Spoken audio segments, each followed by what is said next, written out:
लोह कहड़े में मुझा खुदा, लोह कहड़े में मुझा खुदा, मुझे से गल के मारो आयो। लोह कहड़े में मुझा खुदा, मुझे से गल के मारो आयो।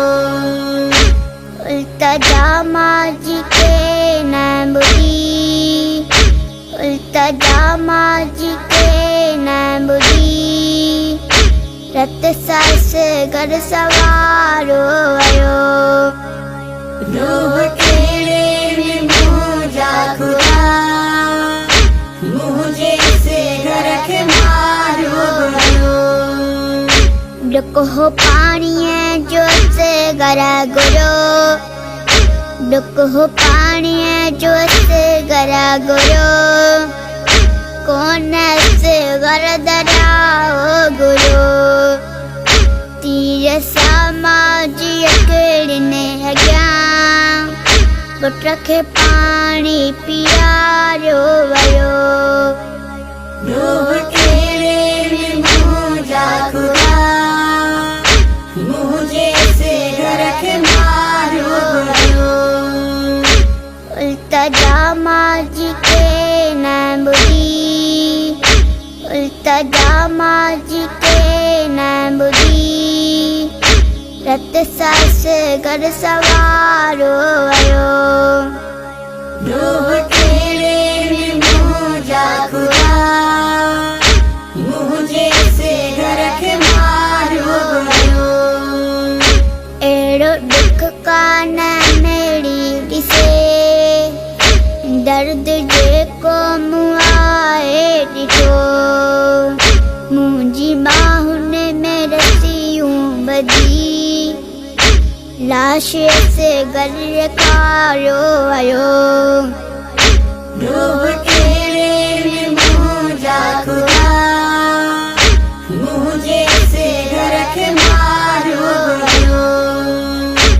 इल्तिजामा जी के नाम बुरी, इल्तिजामा जी के नाम बुरी, रत सास गढ़ सवारो आयो।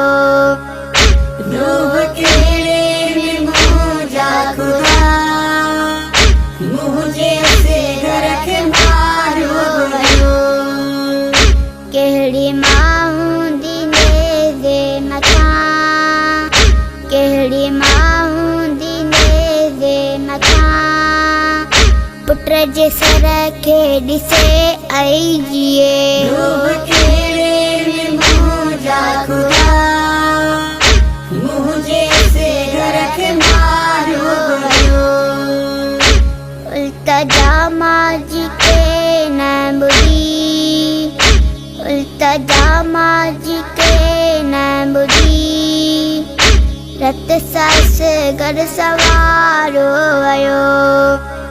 लोह कहड़े में मुझा खुदा, मुझे से घर के मारो आयो। साजी जल हो निकरे न तो, साजी जल हो निकरे न तो, मुँह के चालाए जियारो आयो। ब्यो सहारो सकीना जो हो, जे खातिर मजियरी हुई से, सान रसियूं समासूम के, है कबर में सुमारो वयो। लोह कहड़े में मुझा खुदा, मुझे से घर के मारो आयो। इल्तिजामा जी के नाम बुरी, इल्तिजामा जी के नाम बुरी, रत सास गढ़ सवारो आयो।